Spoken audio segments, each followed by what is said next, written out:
প্রতিপালক, আমি যে এত বছর তোমার ইবাদত বন্দী করলাম, তাসবিহ তাহলিল করলাম, এর বিনিময়ে কি আমি কোনো কিছুই পাবো না? আমার আল্লাহ বলল, যা চাবি দরবারে তাই গৃহীত হবে। তখন বললো, আমার কিয়ামত পর্যন্ত হায়াত দান করতে হবে। আল্লাহ বললো, যা ওটা দরবারে গ্রহণ করবে। দ্বিতীয়বার বলল, আমি যেন আদমের আগা পাছা, শিরা উপশিরা, মুকাম মন্দির, হাড় রক, পশমের গুড়ায় গুড়ায় যেন আইতে পারি, যাইতে পারি।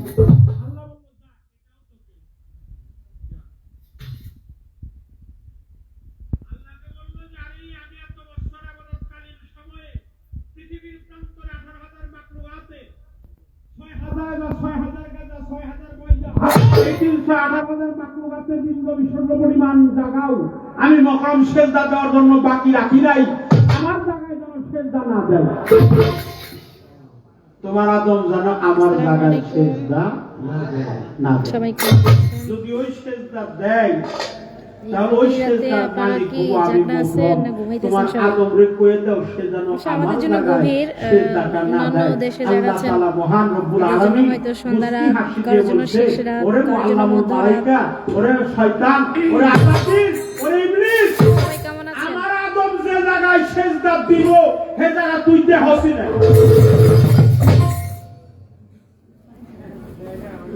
আমার মস্তকটা যখন আল্লাহর কুদরতি পায় সেজদায় মোহিত হবে, সে জায়গায় কি শয়তান যাইতে পারবে না? যদি আল্লাহর রাহে, আল্লাহর রাস্তায় আমার মস্তকটা যখন সেজদাতে মোহিত হবে, সব জায়গায় যাইতে পারে। আল্লাহর রাস্তায় মস্তক অবনত হয়ে সেজদায় দাখিল হলে শয়তানের সেখানে যাওয়ার কোনো এখতিয়ার। তো ভালো একটা কথা শুনলাম, রেহান নামক হাড় দিয়ে আদমের বাম পাজরে রেহান নামক হাড় দিয়ে কারে বানাইছে? ওই যে আদম।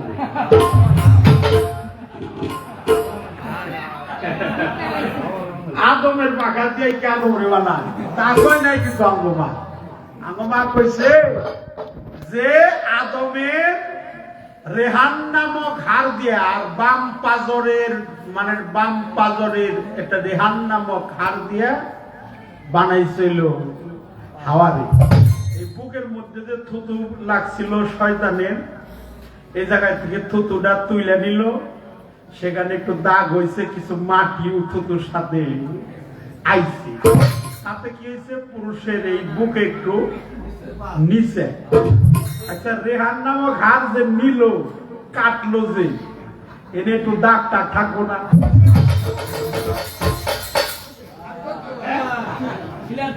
শিলার দাগটা খুব, আর এক জায়গায় কিন্তু একটা শিলার দাগ আছে, আছে না? আমি হে পর্যন্ত যাব না। বলে এটার নাম কি? চুল। কয়েকটা জিনিসের আটটা নাম কওছে কি?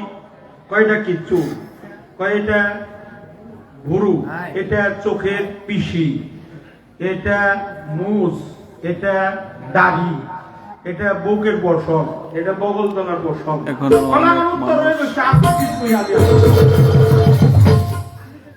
তাহলে মা আরব জায়গার থেকে যে একটা কাটা সেলাইয়ের ধাগ আছে, বুকের মাটি নিল, এনে একটু দাগ হইল, ওই থুতু দিয়ে বানাইছে। আপনারা জানেন সবাই, সেটা হলো কুকুর, একটা প্রাণী। কুকুরও মানুষের সেবায় লাগে, লাগে না? কুকুরের দুইটা কান। কয়টা কান? একটা কান মাটির মধ্যে দিয়ে রাখে, আর একটা কান সজাগ থাকে, যে কখন একটা বৃক্ষের পাতা পড়লেও সে এক ধ্যানে সচেতন থাকে যে আমার মনিবের বাড়ি কোনো ক্ষতি হয় না। ঠিক কিনা? এই দেহের মধ্যে নারীর 4টা অংশ আছে। তোমার কাছে এই ছোট্ট একটা প্রশ্ন, এই দেহের মধ্যে নারীর 4টা অংশ, এই 4টা অংশে 4টা ইজবার আছে। কয়টা অংশ? চারটা। যেহেতু রাত প্রায় একটার কাছাকাছি,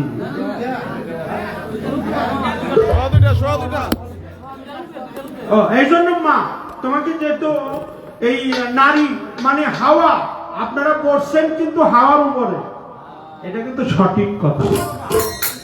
এটা কিন্তু সুফিবাদ বলে, তত্ত্বে বলে, এটা কিন্তু তথ্য না।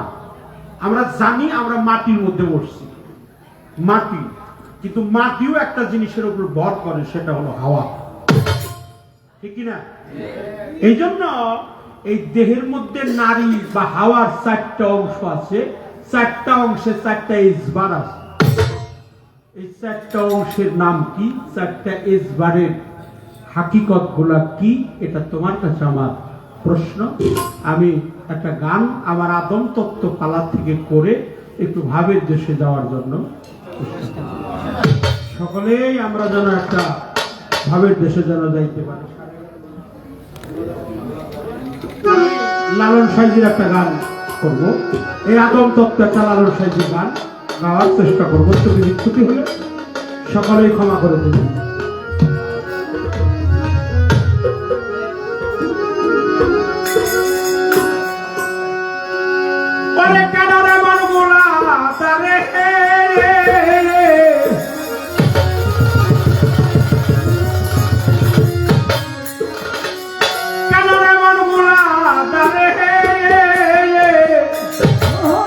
আমার মন গুরসা ডাইনে ভাই, আমার মন গুরসা ডাইনে ভাই, তরিকায় দাখিল হলে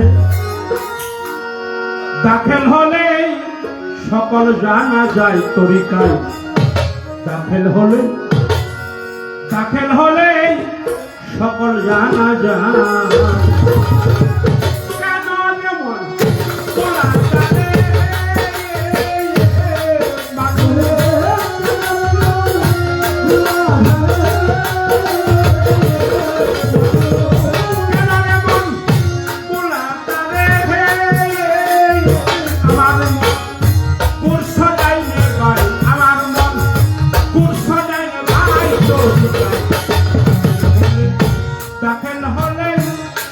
জানা যায় তরিকায় দাখিল হলে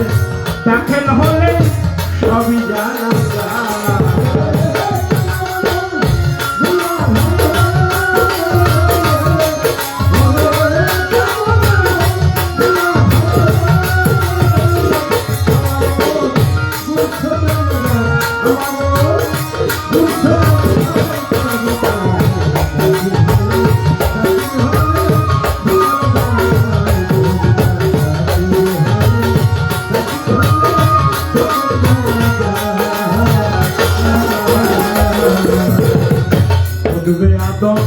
খুঁজবে খোদা ওরে তারা দুজন কবু নহে জোদা।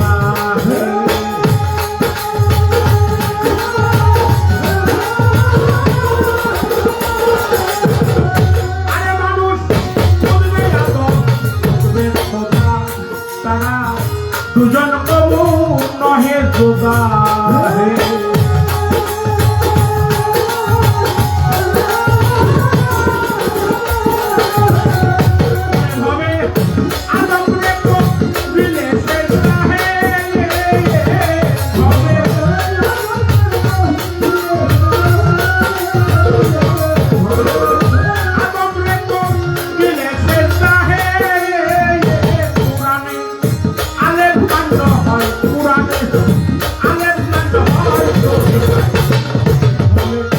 দাখিল হলে সবই জানা যায় তরিকায় দাখিল হলে সবই জানা যায়।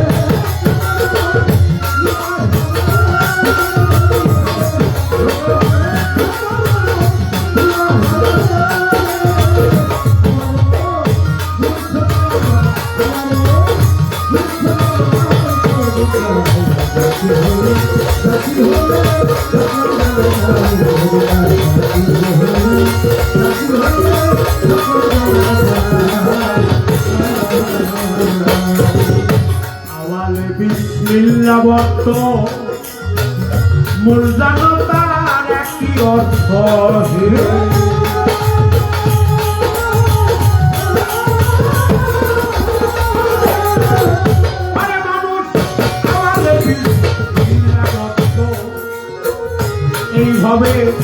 মূল জানো তার একটি অর্থ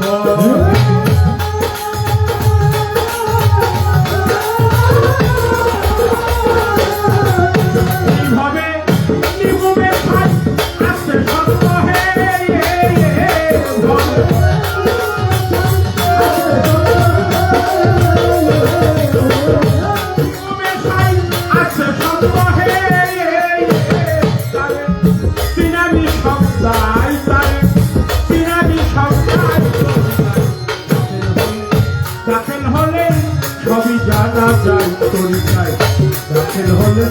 দাখিল হলে সবই জানা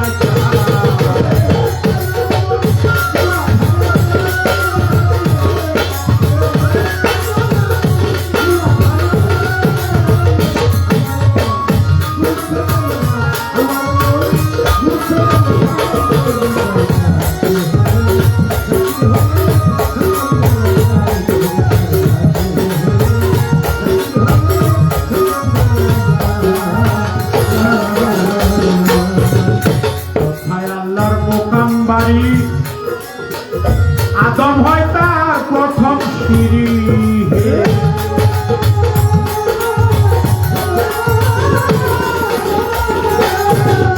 আরে মানুষ কোথায় আল্লাহ মকাম ভারী আদম শফিউল্লাহ প্রথম সিঁড়ি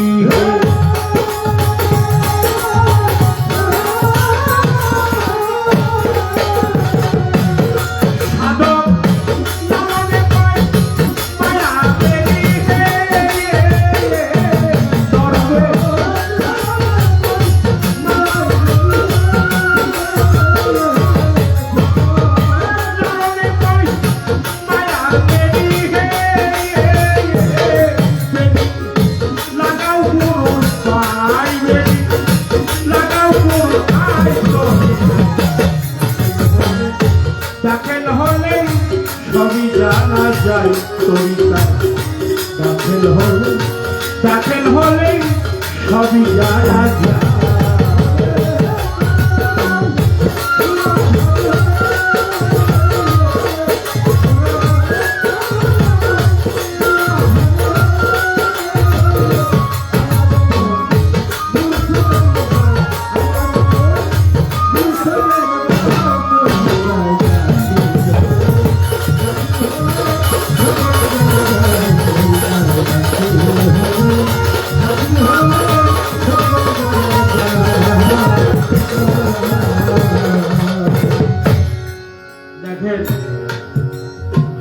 দরবেরি আর নাচবেন না বাবা, বসে বসে শ্রদ্ধা দেন। আমাদের এই সাইড ভোকালটা একটু বাড়িয়ে দেন বাবা, এই সাউন্ডটা কানে আসে না।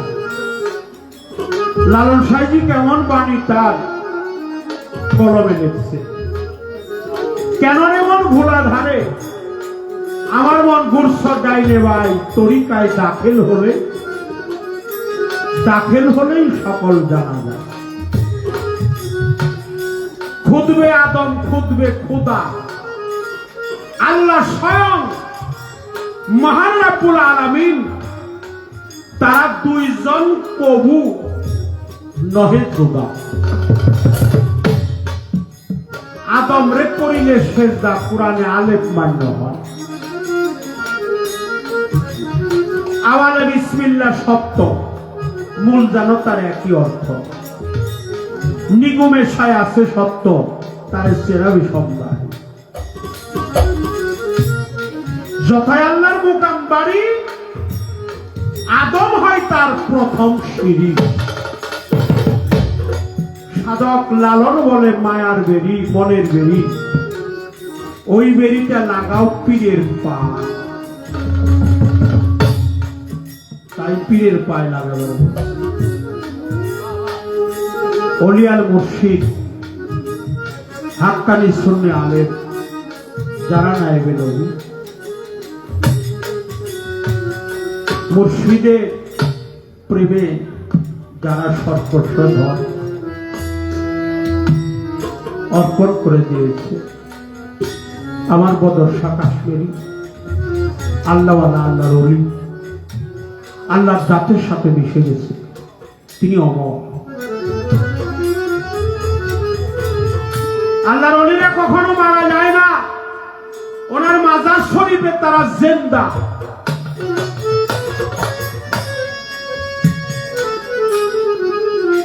আল্লাহর খাস রহমত প্রাপ্ত, নিয়ামত প্রাপ্ত, ঠিক কিনা?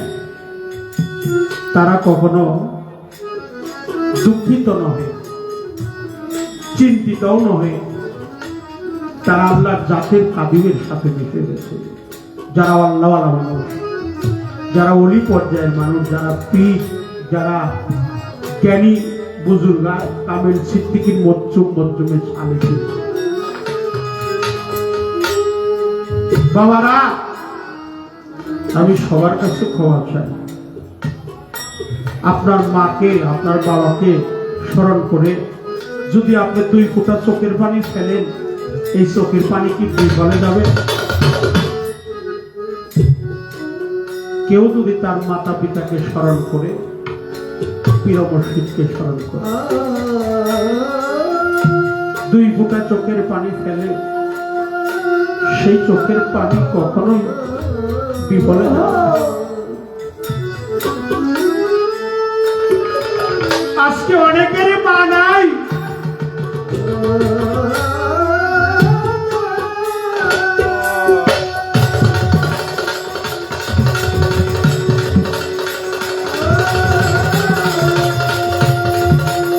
অনেকেরই বাবা নাই। পৃথিবীতে যার মা হারিয়ে গেছে সে জানে মা হারাইলে কেমন লাগে।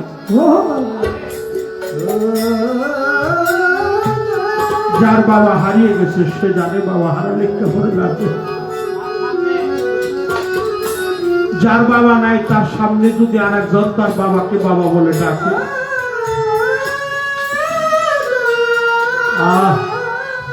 সে মনে মনে ভাবে, আজকে যদি আমার বাবা থাকতো আমি আমার বাবাকে প্রাণ করে ডাকতাম।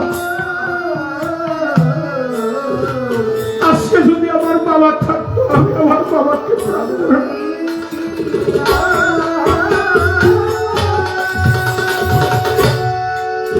আমার তমিজুদ্দিন মাওলানা, আমার শাহাবুদ্দিন চিশতি, আমার বদর শাহ কাশ্মীরি, আমার মাও নেই, আমার বাবা নেই,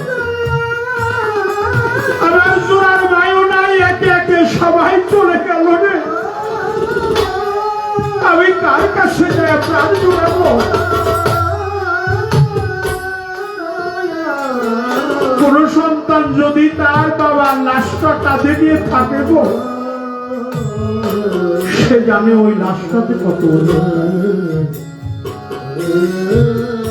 একই মারপেটের 2 ভাই রাস্তাতে চলছে, তো ছোট ভাইকে প্রশ্ন করেছে বড় ভাই, ওই ছোট ভাই বলতো এই জগতে সবচাইতে ভারী বোঝাটা কি? ছোট ভাই বলছে লোহার বোঝা, পাথরের বোঝা, মাটির বোঝাটাই হলো ভারী। জবাবটা শুনে বড় ভাই আর ঠিক থাকতে পারেন নাই, হাউ মাউ করে নয়নি জলে বক্ষ প্লাবিত করে কাঁদছে। ভাই অমন করে কাঁদলে কেন?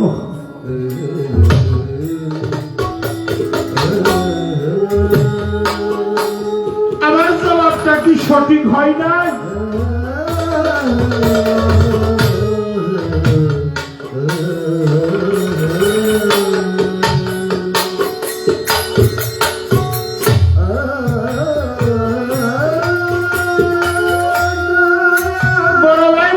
ছোট রে, তোর জবাবটা সঠিক হয়েছে রে।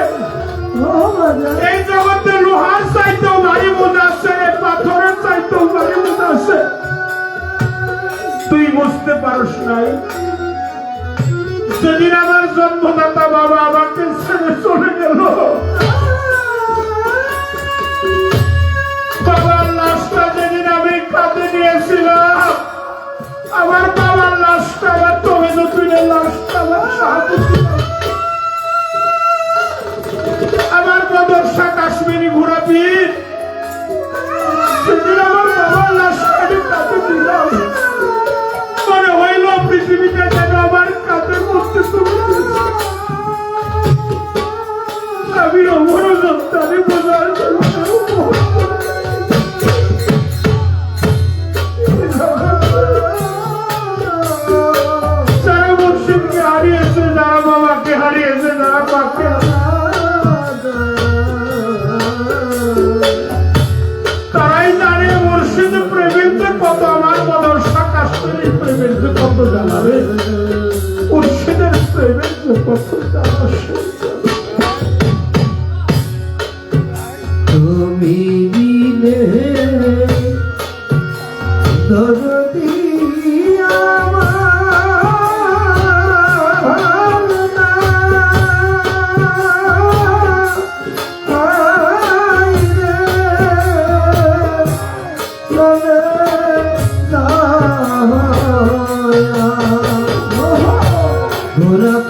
পিতা নাই গো নাই তো জোড়ার বাস আজকে আমার পদ সাজাইয়া পালাইছে খালি খালি খালি খালি খালি খালি লাগে দয়াল সঙ্গ কোথায় রইলে খালি খালি খালি লাগে আমার মন চালা কোথায় রইলে খালি খালি খালি লাগে দয়াল সঙ্গ কোথায় রইলে খালি খালি খালি লাগে পাগল একটা বাবা থাকলে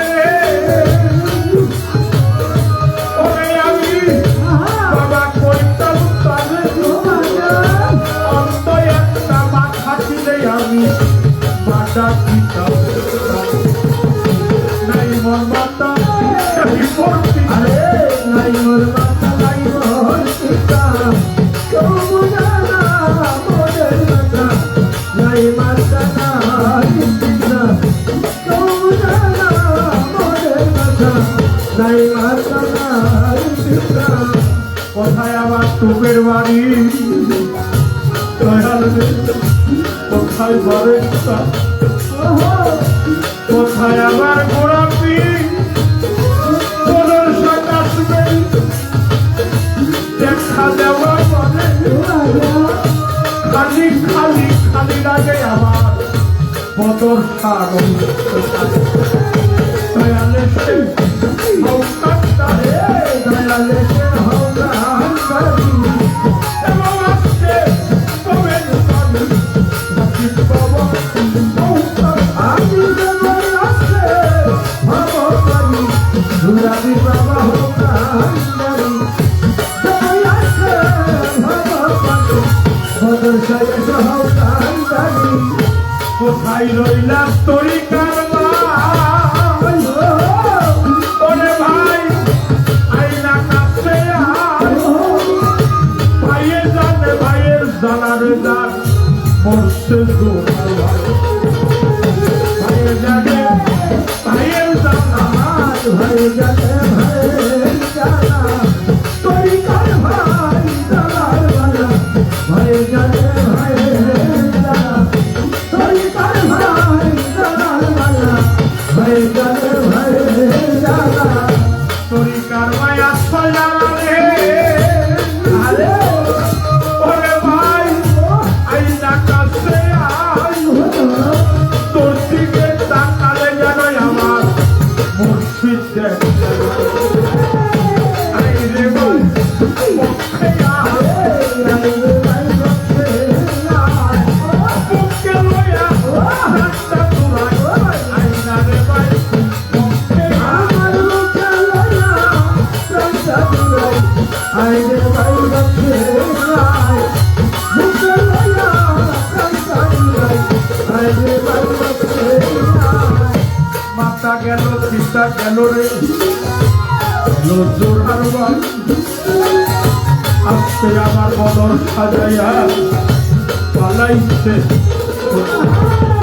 যার হারালো সেই তো যাবে যার হারালো সেই তো যাবে অন্যের কথা জানে যার হারালো সেই তো যাবে অন্যের কথা জানে যার হারালো সেই তো যাবে অন্যের কথা জানে যার হারালো সেই তো যাবে কোথায় গেলে পাবো বদর সাকাশ নেই ঘুরাবি তোমার দরবারে এসেছি কাঙাল বেশি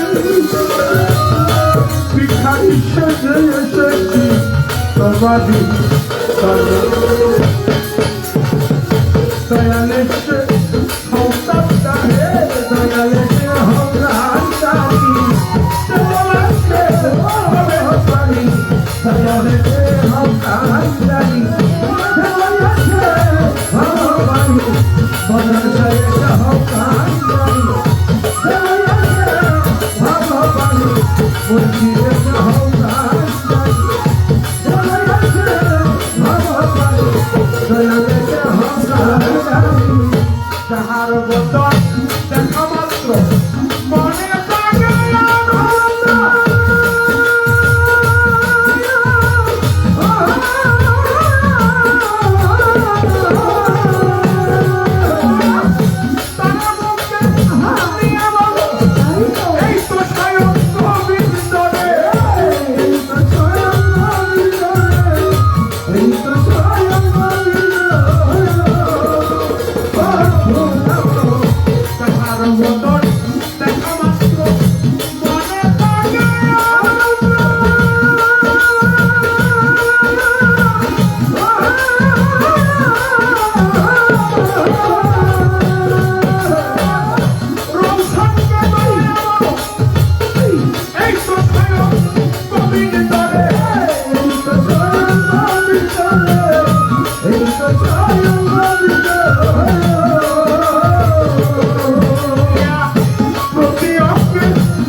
নিজের সঙ্গ ও বলিবে প্রেমতরঙ্গ পাপিষ্টতা শীতল হবে জানারে অভান্তর কিসের সজল হবে জানারে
যাহার শোনে পবন প্রেম তার শোনে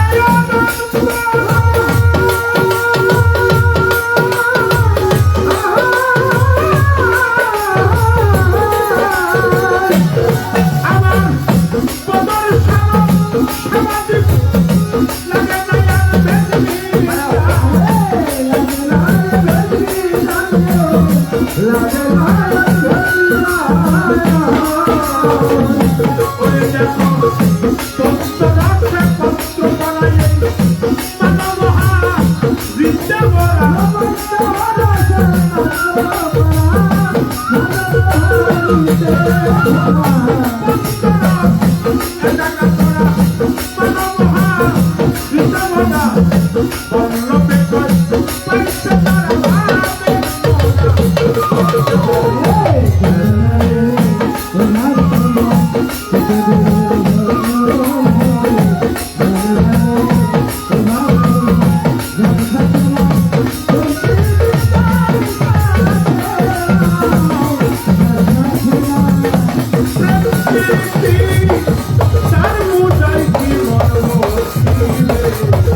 জয় গুরু জয় গুরু। আমাদের সকলের পরিচিত সমস্ত শিল্পীদের আত্মার মানুষ বাউল বন্ধু জনাব কালাম কন্ট্রাক্টর 500 টাকার মাধ্যমে দোয়া করেছেন। আমার